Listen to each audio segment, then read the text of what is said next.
Today, I want to show you how to use affordable vintage lenses on your brand new camera, but first, coffee.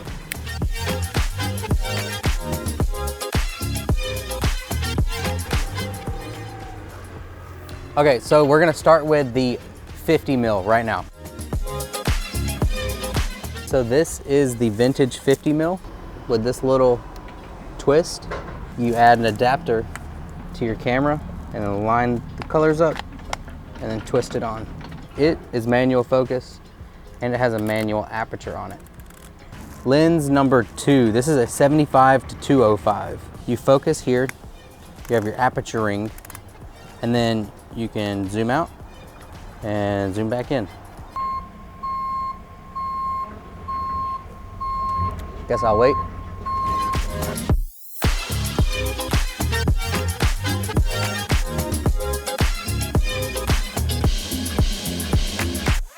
You have different adapters for different cameras. Right now we're shooting on a Sony and this is a Canon. So we can put this 19 mil onto the Sony and it will look like this. This 19 mil, you can tell that there's a little vignette and it doesn't warp too bad. I can get really close to the lens. This is one that I can take and I can walk around with and it will look perfectly fine. This lens is one of my favorite ones to photograph with and do all sorts of documentary type stuff with, and it's only $100. So I'm going to go back to the table and give you little close-ups of each of the lenses.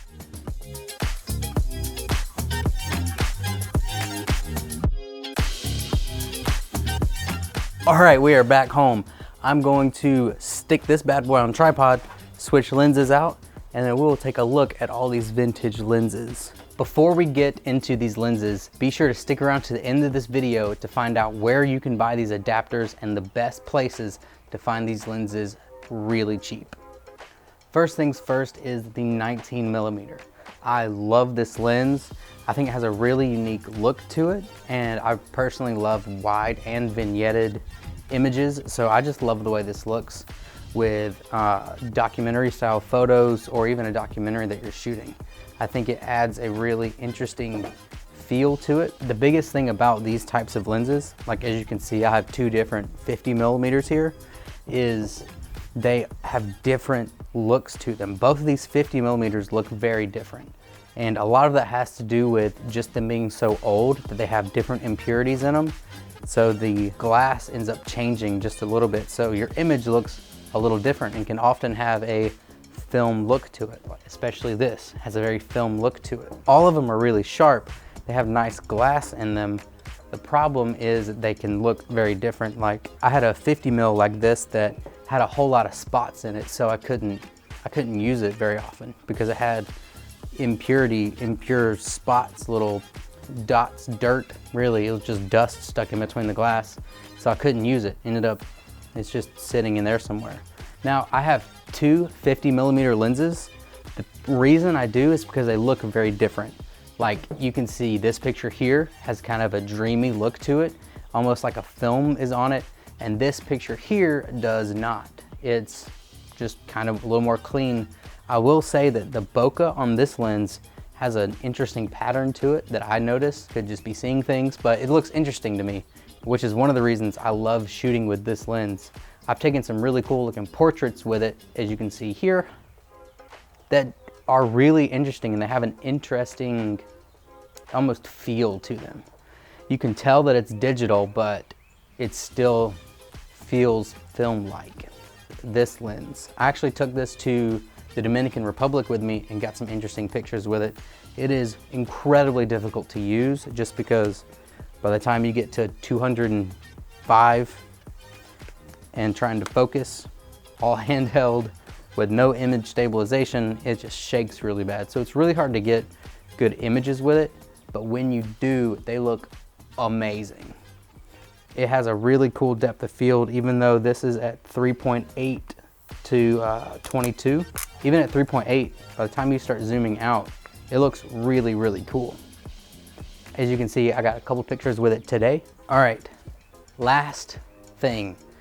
You can add all of these to your cameras with these adapters here. This is the Sony, the Canon FD to Sony adapter, And this is the Canon FD to Canon, I think it's Canon E mount maybe. So you can add these to, I can add this to my C100. I can add this to any Sony camera that I have or have access to, and add any of the Canon FD lenses. Now you can get adapters for vintage Nikon lenses or Pentax or whatever. You can get adapters for all of them and start including them into your new lenses. You can add them in and they will look really different, especially if you start taking portraits with them. Like I got this one in Wisconsin for a little over $100 and it's awesome. I found it at a camera store. They just had old cameras, film cameras in there, and ended up finding that one. And man, it's so amazing to be able to take really wide pictures with a 19 mil, which this looks like some of the L series glass that Canon's producing now, but I mean, it was $100 something instead of $900, which is a huge win for me. And I know it can be for you too. So make sure you start checking out these websites, see if you can find some for yourself and get started shooting amazing photos with amazing glass that people often overlook. The thing about these is you can buy them really cheap on Goodwill.com, the shop Goodwill thing online. You can buy them on Facebook Marketplace. You can buy them on, I'm sure you can get them on Amazon. You can get them all over the place really cheap. I personally would recommend going in local thrift stores. In the link below, I will include these adapters so you can go buy yourself one. They're really cheap. They're like 20, 30 bucks. And then you can use these lenses. You may already have some of these lenses sitting around, or your parents or grandparents or might have some sitting around somewhere from old film cameras that they don't use anymore.